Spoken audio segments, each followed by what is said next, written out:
The galaxy was old. Countless stars had burned bright and faded, and thousands of alien civilizations had risen and fallen. To the great empires of space, another small world was nothing new. They had seen weak races before. They had seen strange planets before. But when the explorers of the Zerath Collective reached the blue and green world called Earth, something felt different. The aliens expected to see yet another young species. They thought the Terrans, humans, would be simple, predictable, and easy to understand. To them, humanity was just a fragile life form trapped on one small planet. The Zerath were older, stronger, and far more advanced. They carried ships the size of cities, weapons that could split moons, and knowledge collected over 10,000 years. In their eyes, the Terrans were nothing. When the first alien ship entered Earth's orbit, people across the world stared at the sky. Governments panicked, militaries scrambled, and millions of ordinary humans whispered in fear and excitement. For centuries, humans had looked up at the stars and wondered if they were alone. Now they had their answer. The Zerath did not come as conquerors, not at first. They came as observers. They wanted to study these strange humans before deciding their fate. The aliens landed quietly in the deserts of Earth, in the deep oceans, and in remote mountains. Their machines moved unseen, watching, listening, recording everything about this species. And what they saw confused them. The Zerath had expected fear. They had expected surrender. But instead, they saw humans acting in ways no other species had ever acted before. Some humans prayed, some celebrated, and some even laughed at the sky. Soldiers pointed weapons at the stars, even though they knew they could not win. Scientists begged for a chance to talk to the visitors. Children pointed upward with wonder, not fear. It was not what the aliens expected. In their long history, the Zerath had studied hundreds of civilizations. Most young species behaved the same way when faced with greater power. They submitted, they hid, or they tried to copy what they saw. But humans were different. They were chaotic. Some wanted peace, others wanted war. Some wanted knowledge, others wanted power. To the Zerath, this mixture of reactions was both fascinating and dangerous. The Alien Council met aboard their great ship, high above the clouds. Through massive viewports, they could see Earth turning slowly below them, a fragile world glowing with lights of human cities. The Council argued. "These creatures are weak," said one elder. "Look at their bodies. Their bones are thin, their muscles soft. Their technology is centuries behind ours. They are no threat, but they do not act like the weak," another replied. "They face us without hesitation. They stand when they should kneel. That is unusual." The debate grew heated. Some wanted to leave Earth alone. Others wanted to enslave the Terrans, to use them as tools. And some suggested destroying them before they became dangerous. Meanwhile, down on the planet, humans were preparing too. Governments held secret meetings. Generals ordered weapons ready. Scientists worked day and night to understand the alien signals. And ordinary people, farmers, workers, students, waited with beating hearts, knowing their world had changed forever. The first contact came in silence. A Zerath machine appeared in a human city. It was tall, silver, and glowing with strange energy. People gathered in fear and wonder, surrounding it with cameras, soldiers, and scientists. The machine spoke, not in words but in symbols and lights. Humans struggled to understand. The aliens were testing them. Days passed. More machines appeared in more places. Each one presented puzzles, strange tasks, or simple questions. Humans worked together, trying to solve them. The aliens wanted to measure their intelligence, their will, their ability to adapt. At first, the Zerath laughed. The humans struggled with problems that were simple to them. They were slow, clumsy, and often wrong. But then something unexpected happened. Instead of giving up, the humans kept trying. They failed, then tried again. They argued, fought, and even cheated, but they refused to stop. And for the first time, the aliens felt something they did not expect. Curiosity mixed with unease. One alien scientist wrote in his report, "These humans are fragile in body, yet they do not break. They fall, but they rise again. No other species we studied has shown this much." Persistence. On Earth, rumors spread. People whispered that the aliens were not just watching, they were judging. The future of humanity might depend on how they acted now. Some were afraid. Others felt proud. And deep inside, a strange truth was beginning to form. Humanity was being tested, The Zerath thought they were in control. They believed they were the judges, and the Terrans were the subjects. But they did not know the full truth of what was coming, for the Terrans were not like the others, and very soon the aliens would discover something that would shock the galaxy forever. The Zerath Collective had studied many species before. Their way was always the same: observe, test, and then decide. If a species was useful, they would guide it. If it was dangerous, they would destroy it. And now the same judgment had begun for the Terrans. The humans thought the strange machines on their world were just tools of communication. But they were more than that. Each one was a silent test, carefully designed to reveal the nature of the species that touched it. The first test was of strength. In a vast desert, a massive alien device rose from the sand. It was tall like a tower, its surface smooth like glass, and at its base there was a single glowing door.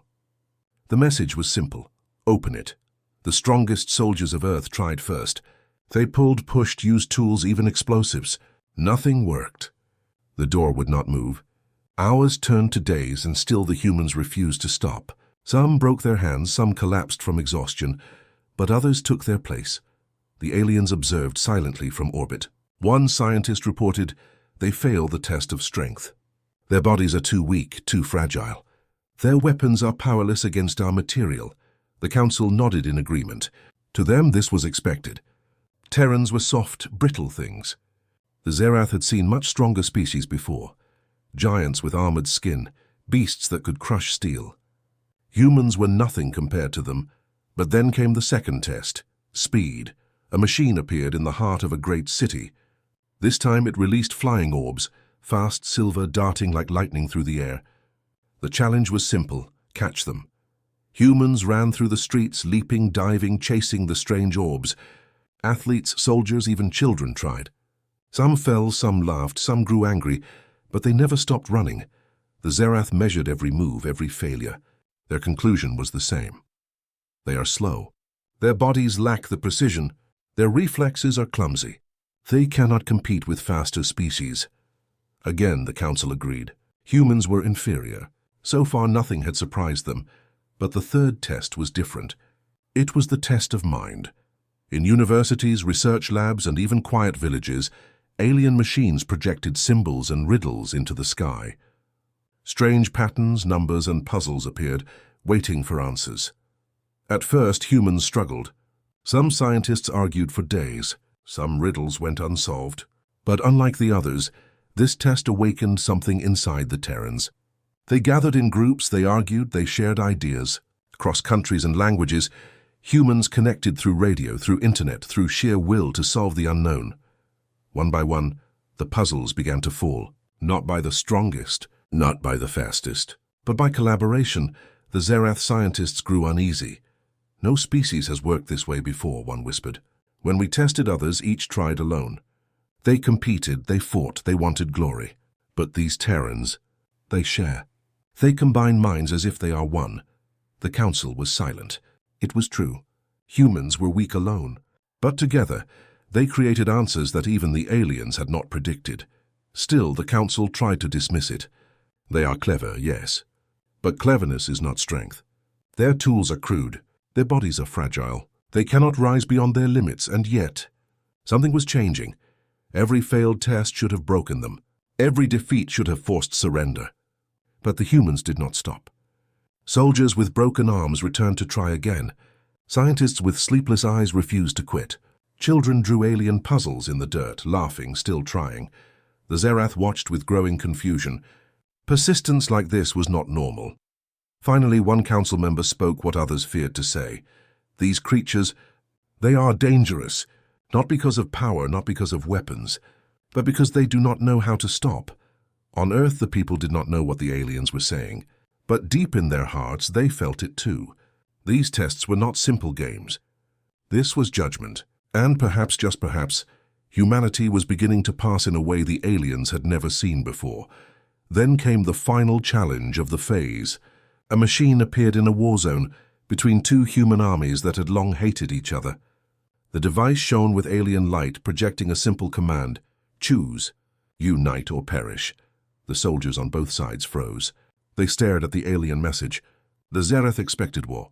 They expected the humans to fight each other, to reveal their selfish nature. That was the normal result. That was what weaker species always did. But what happened next made the aliens lean closer to their screens. For the first time in generations, the two human armies lowered their weapons.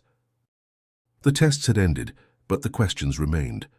The Zerath Council gathered once more in their grand chamber, the stars shining outside the windows like distant candles. Before them floated the reports. Humans had failed in strength, failed in speed, but revealed something unexpected. They had shown unity, creativity, and above all, persistence. Some council members dismissed it as a curiosity. Others grew restless. They are not a threat, one elder declared. Their weapons are primitive. Their ships cannot even leave their solar system. But another spoke with unease. They are not strong, yet they act as if they are. They do not surrender. That is dangerous. The argument stretched for hours, yet no clear answer came. And so the decision was made. The Zerath would push further. They would probe deeper. They would uncover the true nature of the Terrans. Meanwhile, on Earth, strange whispers spread. Governments kept secrets from their people, but rumors moved faster than silence. Scientists who studied the alien machines spoke quietly to one another. Something hidden in the tests disturbed them. The puzzles, the challenges, they were not random. They were searching for something specific. Not just intelligence. Not just bravery. Something more. The humans began to suspect. The aliens were not only observing them. The aliens were afraid of them. One scientist, Dr. Elena Cruz, stared at the alien equations for days. Her eyes burned from lack of sleep. Then, in a burst of realization, she whispered, "They're testing not what we are, but what we could become." Her colleagues froze. If she was right, then humanity was not being judged for its present weakness, but for its future potential. And that meant one thing. The aliens had seen enough to know humans might one day rival them, but the Terrans had a secret of their own, something no alien could measure with numbers or machines. It began in the most unlikely places, on battlefields, in hospitals, in tiny villages. Wherever humans suffered, something strange appeared. Hope. No matter how terrible the situation, there were always people who stood back up, who refused to quit, who risked their lives for others. The Zerath saw glimpses of this in their tests, but they did not understand it. They did not understand sacrifice. One day, an alien probe recorded something that made the council silent. In a burning city struck by disaster, humans rushed to save strangers, pulling them from rubble, carrying them on broken legs, shielding them with their own bodies. Many died in the effort, yet none of them stopped. The report came to the council. They throw away their own survival. For others, illogical, wasteful, dangerous. The word dangerous echoed in the chamber. The Zerath had fought wars for millennia. They knew power. They knew fear. But this was something new. No species willing to sacrifice itself not for gain, not for survival, but for each other. Dr. Cruz, watching the sky, wrote in her private notes, "That is our secret. Not our muscles. Not our machines. Our strength is in something the aliens cannot measure. We fight not only for ourselves, but for everyone beside us. That is what makes us human." The secret spread quietly across Earth. Soldiers whispered it in the dark. Scientists spoke it in hidden labs. Even ordinary workers felt it in their hearts. Humanity's greatest weapon was invisible. It was their will to protect, to endure, and to hope. But the aliens were not blind. They saw the signs. They saw Terrans forming alliances, nations uniting, enemies shaking hands. For the first time in history, humanity was coming together against a common sky. This alarmed the council. If these creatures unite, said one elder, they could become unstoppable. Already they show traits no young species has ever shown. If we wait, they may grow too strong. So what do you suggest? Another asked. The elder's voice was cold. We must strike now before their secret becomes their weapon. But not all agreed. A few among the council felt curiosity instead of fear. They wanted to learn from humans. They wanted to watch, to see how far they could rise. And so the council was divided between those who wanted to destroy the Terrans and those who wanted to understand them. On Earth, humanity did not know of these debates. They only felt the growing tension in the air. Strange ships lingered longer in the skies. Alien probes appeared in more cities. And deep underground, Leaders prepared for the worst. The Terrans had been tested. They had been measured. They had been watched. And now they understood their secret. The true strength of humanity was not in the body, but in the spirit. What the Zerath had failed to realize was that once humans discovered this for themselves, there was no going back. The secret was out, and soon, the universe would see it in action. The Zerath Council was divided. Some wanted to destroy the Terrans before they grew too strong. Others wanted to continue studying them, fascinated by their strange persistence. But while the aliens argued in their shining halls, humanity prepared for something far greater. On Earth, the truth was clear. The aliens were not simply visitors. They were judges. Every test, every strange machine, every riddle, they were all measurements of humanity's worth. The leaders of Earth whispered in dark rooms, "If we fail, they will erase us." Fear spread, but with fear came unity. Nations that had once been enemies began to talk. Soldiers who had faced each other across battlefields now stood side by side. For the first time in centuries, humanity was not divided by flags or borders. They were united by survival. But survival alone was not enough. The Zerath had ships that could burn continents. They had weapons that could turn cities into ash. Humans could never match them in strength. Not now, not for centuries. And yet, the Terrans did something no alien had ever expected. They chose to resist anyway. The first act was small. A group of engineers in a hidden bunker took apart one of the alien probes. It was impossible technology, light years ahead of anything humans had built. But they tried anyway. Day after day they risked everything, knowing discovery meant death. Then slowly something incredible happened. By combining their minds, their stubbornness, and their reckless courage, they created a crude copy of alien tech. It was ugly, imperfect, and unstable. But it worked. The Terrans had stolen a spark from the gods. Word spread in secret. We can fight back. The Zerath were not blind. They saw humans working together in ways no other race ever had. They saw factories change overnight from building cars to building weapons. They saw scientists share knowledge across oceans without hesitation. They saw farmers, miners, doctors, and teachers all offering their hands to a single cause. The council grew uneasy. "This is impossible," one elder said. "Primitive species do not unite this way. They compete, they fight, they collapse." But another answered quietly, "These are not like the others." Then came the moment that shook the galaxy. A great Zerath ship descended into Earth's atmosphere, meant to remind humans of their weakness. Its shadow covered an entire city. Its weapons hummed with power. A single shot could have destroyed everything below. The message was clear: surrender or perish. But the Terrans did the unthinkable. Instead of surrendering, instead of begging, they attacked. Not with power equal to the aliens. Not with fleets of starships or weapons of mass destruction. They attacked with courage and sacrifice. Human fighter jets rose into the sky.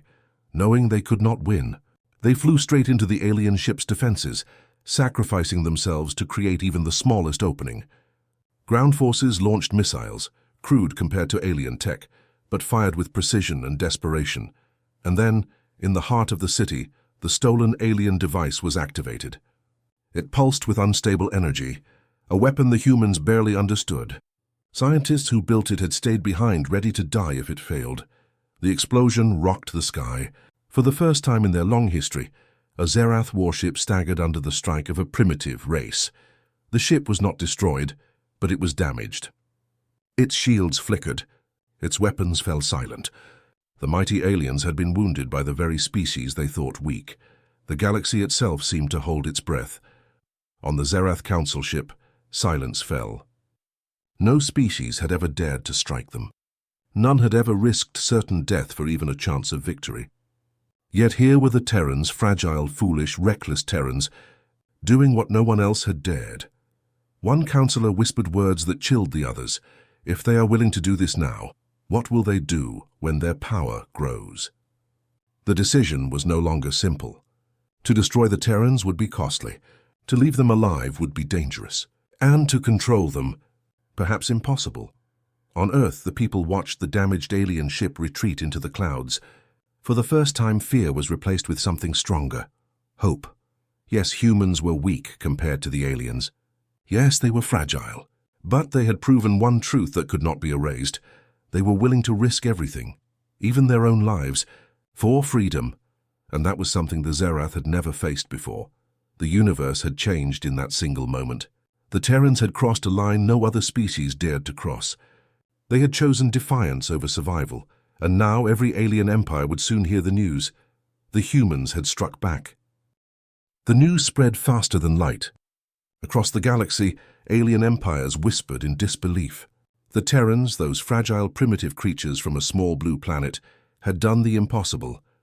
They had struck a Zerath warship. They had survived. For the first time in 10,000 years, the mighty Zerath collective had been wounded by a species still bound to their own world. The galaxy trembled. If the Terrans could do this now, what would they become in 100 years? 1,000? On the council ship above Earth, silence filled the chamber. The reports were clear. Humans had no chance of victory in open war. Their weapons were crude, their ships slow, their armies small. And yet they had succeeded where no other race dared to try. They are reckless, one elder said. They fight without logic. They sacrifice themselves for nothing. It is foolish. No, another replied, her voice cold. It is not foolish. It is terrifying. The council realized what made humans different. Other races valued survival. Other races calculated risks, balanced power, and avoided danger. But the Terrans were willing to burn their own future if it meant a chance at freedom. They were not guided by logic alone. They were guided by will, and will was something the Zerath could not control.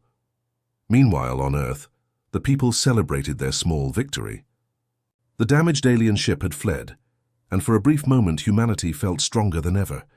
Crowds cheered in the streets. Soldiers lifted their heads with pride. Leaders spoke words of courage to unite the world, but beneath the joy everyone knew the truth: the Zerath would return. Stronger, angrier, more determined than before. Humanity had bought time, nothing more. Still, time was enough. Factories ran day and night building weapons and machines from stolen alien parts. Scientists worked together like never before, breaking laws of physics they had once thought unshakable. Every failure was met with persistence. Every success was shared with the world. The secret of humanity's strength had spread. Unity, sacrifice, and hope. Even enemies became allies. Nations that had once been bitter rivals now stood side by side, sharing resources, sharing technology, sharing dreams of survival. For the first time in history, humanity was one and the aliens were watching. Other species across the stars had begun to notice. The Kalari, traders of the Outer Rim, whispered of human courage. The Morath, warriors feared for their brutality, muttered with unease. Even the silent archivists, keepers of ancient knowledge, turned their gaze toward Earth. Every empire had faced the Zerath before. Every empire had bowed. But the Terrans had done something none of them dared. They fought back. On the Zerath council ship the debate raged. "We must destroy them now," one elder demanded. "If they unite further, they will become too strong. They must be erased," but another shook her head. "Destroy them? You saw what they did. They wounded us when they were at their weakest. Imagine what they could do if we push them harder. They will rise. They will spread. They will fight to the last breath. No, destruction will not be easy." And then came the most chilling thought of all, spoken in a whisper. What if they inspire others? The council froze. That was the true danger. If other species saw the Terrans resist, they too might stand against the Zerath. Rebellion could spread like fire through dry grass. The balance of the galaxy could shatter. The Terrans had become more than a problem. They had become a symbol. Back on Earth, humanity understood none of these fears. They only knew the storm was coming. Families dug shelters. Soldiers prepared their weapons. Scientists rushed to finish projects that might give them even the smallest edge. And in the quiet, ordinary people did something extraordinary. They kept hoping. Mothers told children stories of victory. Teachers spoke of courage. Workers toiled with pride. Every heart beat with the same thought: we will not kneel. The Zerath returned weeks later. Their fleets darkened the sky, hundreds of warships surrounding the small planet. It was a force greater than anything humanity had ever seen. Against it, Earth's defenses were nothing. But the Terrans stood ready. Fighter pilots kissed their families goodbye, knowing they might not return.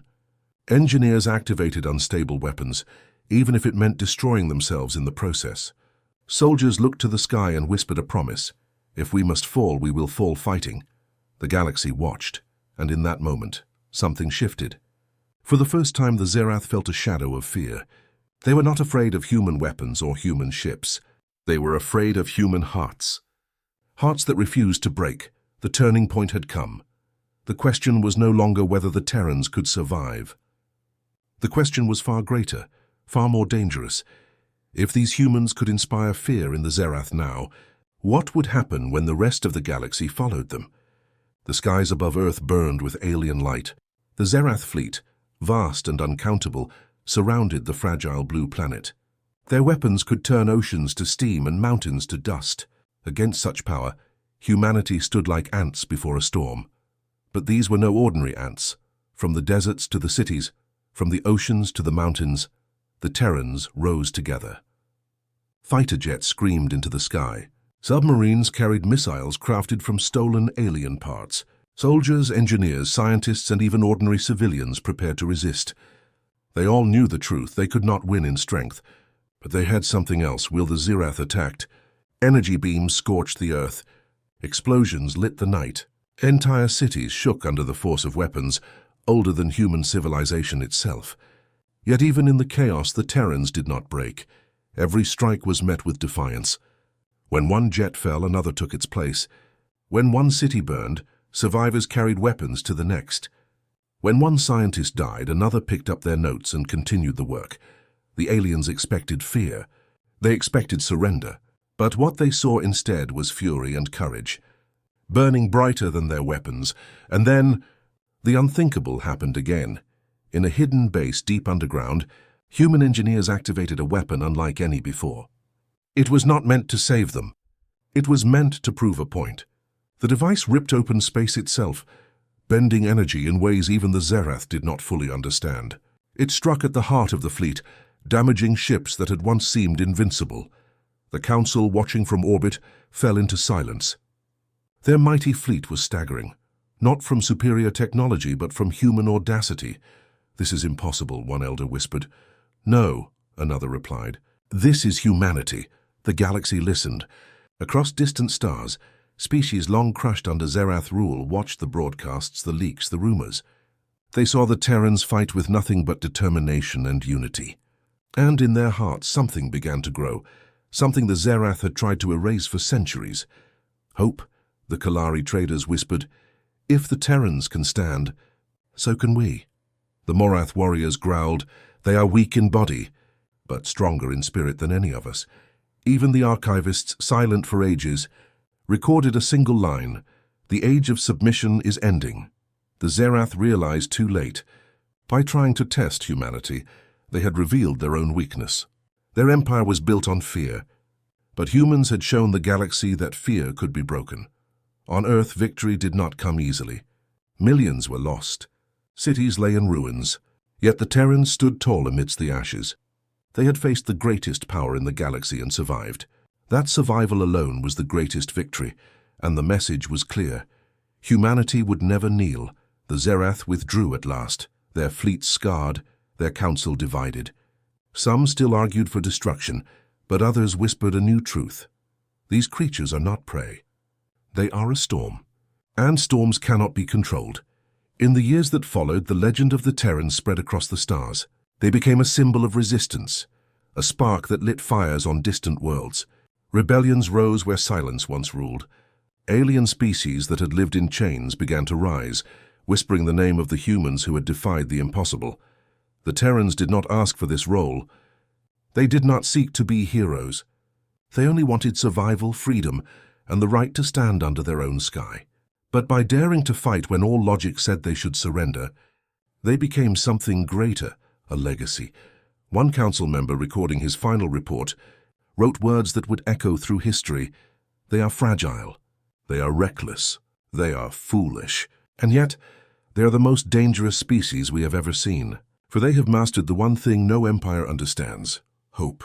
The Terrans will not only survive, they will change the galaxy. And so, on a small blue planet at the edge of the stars, the story of humanity's rise began.